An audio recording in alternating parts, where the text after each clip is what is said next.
Hi hello and welcome to mister Paradesi. நம்மளுடைய travel வீடியோங்கள்லாம் நான் record பண்ணுறதுக்கு ஜென்ரலாக யூஸ் பண்ணுறது இந்த கேமரா தாங்க யூஸ் பண்ணுறேன். இது வந்து GoPro Hero 8 கேமரா. இந்த கேமராவில் வந்து ஒரு சின்ன ட்ராபேக் இருக்குது. என்னென்னு பார்த்தீங்கன்னா அதில் டிஃபால்ட்டாக வரக்கூடிய மைக்ரோஃபோன் வந்து அந்த அளவுக்கு நல்ல மைன்யூட்டாக வந்து வாய்ஸ் வந்து கேப்சர் பண்ணுறதில்ல. உதாரணத்துக்கு நம்மளுடைய புலிகுண்டு ட்ரெக்கிங் வீடியோவில் பார்த்தப்போ நிறைய சில வந்து சஜஷன்ஸ் வந்து என்னென்னு பார்த்தீங்கன்னா வாய்ஸ் ரெக்கார்டிங் வந்து இன்னும் பெட்டராக இருந்திருக்கலாம், ஆன் த ஸ்பாட்டில் வந்து பேசுகிறது வந்து ரெக்கார்ட் பண்ணியிருந்திருக்கலாம், வாய்ஸ் ஓவர் தராமல் அங்கே நடக்கிற விஷயங்களை நீங்கள் அங்கே பார்க்குறப்ப எப்படி ஃபீல் பண்ணீங்களோ அதை அப்படியே சொல்லியிருந்தீங்கன்னா அது இன்னும் நல்லா இருந்திருக்கும் அப்படின்னு சொல்லிட்டு 2-3 பேர் சஜஷன்ஸ் தந்துருந்தாங்க. ஸோ இந்த ப்ராப்ளத்தினால தான் நம்மளால் அதை வந்து தர முடியல. ஸோ இதை ரெக்டிஃபை பண்ணுறதுக்காக ஒரு எக்ஸ்டர்னல் அடாப்டர் ஒன்று வாங்கிக்கலாம் அப்படின்னு சொல்லிட்டு வாங்கினது தான் வந்து இந்த Hero 8 உண்டான வீடியோ மோட். இதில் வந்து எக்ஸ்டர்னலாக வந்து ஒரு மைக் செட் பண்ணிக்கலாம், அல்லது இன்னும் 2-3 ஐட்டம்ஸ் கூட செட் பண்ணிக்கலாம். அதெல்லாம் வந்து இதில் வந்து ஆப்ஷன்ஸ் இருக்குது. இன்றைக்கி வீடியோவில் இதை அன்பாக்ஸ் பண்ணி இதோடைய மைக்கோடைய குவாலிட்டி எப்படி இருக்குது, அண்ட் தென் எக்ஸ்டர்னலாக ஒரு மைக் ஆட் பண்ணோம்னா அதோடைய குவாலிட்டி எப்படி இருக்குது, அண்ட் தென் GoProடைய டிஃபால்ட் மைக்கில் இருக்கக்கூடிய குவாலிட்டி எப்படி இருக்குது அப்படிங்கிறத இந்த வீடியோவில் நம்ம பார்க்க போவோம். வாங்க வீடியோக்குள்ளே போகலாம். அதனால் மீடியா மோட் வாங்கியிருக்கோம். இது கொஞ்சம் காஸ்ட்லி. இது வந்து பார்த்திங்கன்னா 6800 rupees ஆகுது. இதுக்கு இது ஒர்த்தா அப்படிங்கிறது தெரியல. சரி வாங்க இதை அன்பாக்ஸ் பண்ணிவிட்டு இது ஒர்த்தா இல்லையாங்கிறத வந்து பார்ப்போம்.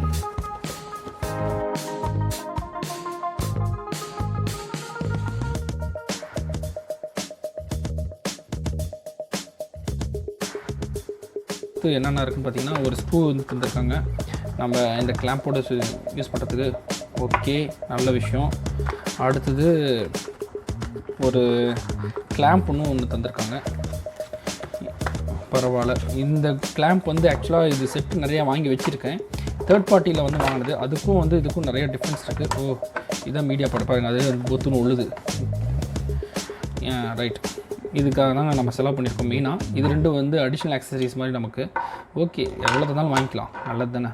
சரி, இது வந்து எப்படி இதில் வந்து ஃபிட் பண்ண போகிறோம் அப்படிங்கிறத பார்ப்போம். இந்த மைக்ரோஃபோன் அண்ட் தென் இந்த கிளாம்ப் இது ரெண்டுலேயும் தான் வந்து எக்ஸ்டர்னல் மைக்ரோஃபோன்ஸை வேறு ஏதாச்சும் எக்ஸ்டர்னல் மைக்ரோஃபோன் ஆட் பண்ணுறதுக்காகட்டும், லைட்டுக்காகட்டும், அல்லது எக்ஸ்டர்னல் டிஸ்பிளே ஆகட்டும், இதுக்கெல்லாம் யூஸ் பண்ணிக்கிறதுக்கு இது யூஸ் பண்ணிக்கலாம். இது வந்து ஓப்பனிங் வந்து பார்த்திங்கன்னா இதை ஜஸ்ட் புல் பண்ணிவிட்டு ப்ளக் பண்ணால் வந்துடுது. இந்த பிளாஸ்டிக் கொஞ்சம் குவாலிட்டி கம்மியாக இருக்க மாதிரி ஃபீல் ஆகுது, இன்னும் கொஞ்சம் ஸ்ட்ராங்காக தந்துருக்கலாம்னு ஃபீல் ஆகுது. சரி, இதை எடுத்துகிட்டு அண்ட் தென் இதை வந்து இப்படி ஓப்பன் பண்ணிட்டு இது ஓப்பன் பண்ணால் இது ஓப்பன் ஆயிரும். வெரி ஃபஸ்ட்டு டைம் GoPro வாங்கிட்டு இது ஓப்பன் ஆகிறப்ப இது கழட்டு கையோடு வந்தது. உடனே பயந்துட்டு சரி எதுவும் உடச்சிட்ட மாட்டிருக்கு நம்ம அப்படின்னு. ஆக்சுவலாக இது வந்து ப்ராசஸ் இப்படி தான். இது வந்து ஈஸியாக கழட்டுறதுக்கு தகுந்த மாதிரி இது வந்து டிசைன் பண்ணியிருக்காங்க. அதனால் நீங்களும் கழட்டுறப்ப ஃபஸ்ட் டைம் கழட்டுறப்போ இந்த மாதிரி தனியாக வந்ததுன்னா பயப்படாதீங்க. இதை ரிமூவ் பண்ணிவிட்டு இதை வந்து ஜஸ்ட் இதோடு வச்சு அப்படி ப்ளக் பண்ணால் உள்ளே போயிடுது. ஓகே, ப்ளக் பண்ணிவிட்டு லாக்ட் அண்ட் செக்யூர். சூப்பர். இப்போ நம்ம GoPro வந்து எக்ஸ்டர்னல் மீடியா மோடோட ஆட் ஆகிடுச்சு. நமக்கு வந்து எக்ஸ்டர்னல் மைக் ஒன்று கிடைக்க போகுது.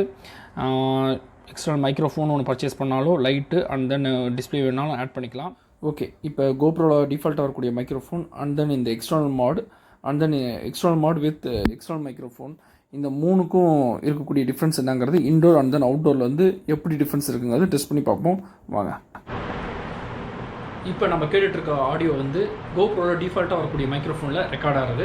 இப்போ நம்ம ரூமில் வந்து ஃபேன் ஓடிக்கிட்டு இருக்குது. இதை தாண்டி வேறு எந்த சத்தமும் கிடையாது. இந்த மோஸ்ட் ஆஃப் த டைம் நம்ம வீடியோ எடுக்கிறப்ப இந்த மாதிரியான ஒரு ஆம்பியன்ஸ் தான் இருக்கும். இதில் வந்து GoProவில் இருக்கக்கூடிய டிஃபால்ட் மைக்ரோஃபோன் இந்த அளவுக்கு மைன்யூட்டாக வந்து ரெக்கார்ட் பண்ணுது. இதை வந்து மற்ற மைக்ரோஃபோன்ஸோட கம்பேர் பண்ணி நம்ம பார்ப்போம். சரிங்களா? இப்போ நம்ம கேட்டுட்ருக்க ஆடியோ வந்து இந்த எக்ஸ்டர்னல் மாட் ஆட் பண்ணதும் எக்ஸ்டர்னல் மாடில் டிஃபால்ட்டாக இருக்கக்கூடிய ஷார்ட்கன் மைக்ரோஃபோனில் ரெக்கார்ட் ஆகிற வாய்ஸ் வந்து நம்ம இப்போ கேட்டுட்ருக்கோம். இது GoProவில் வரக்கூடிய டிஃபால்ட் மைக்ரோஃபோனோட கொஞ்சம் பெட்டராக இருக்கும்னு தோணுது. ஏன்னா அவ்வளோ காசு செலவு பண்ணியிருந்திருக்கோம் இல்லைங்களா? பார்ப்போம் இது எப்படி இருக்குன்னு. இப்போ அடுத்தது வந்து இதோட ஒரு எக்ஸ்டர்னல் மைக்கை வந்து ஆட் பண்ணி அதில் வந்து ஆடியோ வந்து எப்படி இருக்குங்கிறது நம்ம செக் பண்ணி பார்ப்போம். வாங்க. ஓகே, இப்போ GoProவோடைய எக்ஸ்டர்னல் மாட் இருக்கு இல்லையா, மீடியா மாட். இந்த மீடியா மாடில் இன்னொரு மைக்கை வந்து எக்ஸ்டர்னலாக ஆட் பண்ணி அந்த மைக்கில் வந்து ரெக்கார்ட் ஆகிற வாய்ஸ் தான் நம்ம இப்போ கேட்டுட்ருக்கோம். இது மற்ற 2 மைக்கோடு இது பெட்டராக இருக்கும்னு எனக்கு ஃபீல் ஆகுது. ஆனால் இது யூஸ் பண்ணணும்னா நமக்கு வந்து ஒரு மீடியா மாடோ அல்லது வேறு ஒரு மைக் அடாப்டரோ நமக்கு வந்து தேவைப்படுது. சரி, இது மூணையும் வந்து இப்போ கம்பேர் பண்ணுவோம். அடுத்து அவுட்டோரில் இதே மைக் செட்டப்ஸ் வந்து யூஸ் பண்ணி ரெக்கார்ட் பண்ணுறப்ப எப்படி இருக்குங்கிறத நம்ம பார்ப்போம். வாங்க. இப்போ நம்ம மீடியா மோட் இல்லாமல் டிஃபால்ட்டாக கோப்ரோவில் இருக்கக்கூடிய அந்த மைக்ரோஃபோனை மட்டும் யூஸ் பண்ணி ரெக்கார்ட் பண்ணிகிட்ருக்கோம். இதில் வந்து எப்படி வாய்ஸ் ரெக்கார்ட் ஆகுதுங்கிறத நம்ம பார்ப்போம். ஒரு டிராஃபிக்கான ரோடை செலக்ட் பண்ணி இதில் வந்து ரெக்கார்ட் பண்ணுறப்ப வேரியஸ் சோர்சஸ் ஆஃப் சவுண்ட்ஸ் இருக்கும் இல்லையா, அதுக்கு நடுவில் நம்ம வாய்ஸ் வந்து கிளியராக ரெக்கார்ட் ஆகுதா அப்படிங்கிறதுக்காக இந்த இடத்த சூஸ் பண்ணியிருக்கேன். இப்போ அடுத்து ஒரு மீடியா மோட் அண்ட் தென் ஒரு மைக்ரோஃபோன் எல்லாத்தையும் ஆட் பண்ணி ஒவ்வொன்றிலையும் எப்படி கிளியராக ரெக்கார்ட் ஆகுதுங்கிறத நம்ம பார்ப்போம். ஓகே, இப்போ நம்ம வந்து மீடியா மோட் வச்சு அதில் இருக்கக்கூடிய ஷார்ட்கன் மைக்ரோஃபோனில் வந்து நம்ம வாய்ஸ் ரெக்கார்ட் பண்ணிகிட்ருக்கோம். அதே பிளேஸில் தான் நாங்கள் திரும்ப ரெக்கார்ட் பண்ணிகிட்ருக்கோம். அதே சேம் கைண்ட் ஆஃப் டிராஃபிக் தான். ரெண்டுக்கும் என்ன டிஃப்ரென்ஸ் இருக்குங்கிறத வந்து கேட்ட பார்த்தோம்னா தான் தெரியும், பார்ப்போம். அடுத்து இதில் வந்து ஒரு எக்ஸ்டர்னல் மைக் ஒன்று ஆட் பண்ணி அந்த மைக்கில் ரெக்கார்ட் பண்ணுறப்ப என்ன டிஃப்ரென்ஸ் இருக்குங்கிறத பார்ப்போம். இப்போ அதே மீடியா மோடில் ஒரு எக்ஸ்டர்னல் மைக் சோர்ஸ் வந்து ஆட் பண்ணி இதில் ரெக்கார்ட் பண்ணிகிட்ருக்கோம். இதில் வந்து எப்படி இருக்குங்கிறத பார்ப்போம். எனக்கு தெரிஞ்சு இதில் இன்னும் கொஞ்சம் கிளாரிட்டி நல்லா இருக்கும்னு நான் எதிர்பார்க்குறேன். ஏன்னா சோர்ஸ் கிட்டேயே வந்து மைக் இருக்கனால இன்னும் கிளாரிட்டி இருக்குன்னு எதிர்பார்க்குறேன். இப்போ எல்லாத்தையும் ரெக்கார்ட் பண்ணியாச்சு. அடுத்தது திரும்ப ப்ளே பண்ணி பார்த்து இதில் எது நல்லா இருக்குங்கிறத வந்து பார்ப்போம் நம்ம. ஓகே, இப்போ 3 மைக்ரோஃபோனையும் வந்து இன்டோர் அண்ட் அவுட்டோரில் வந்து டெஸ்ட் பண்ணி முடிச்சாச்சு. இதில் நமக்கு வந்து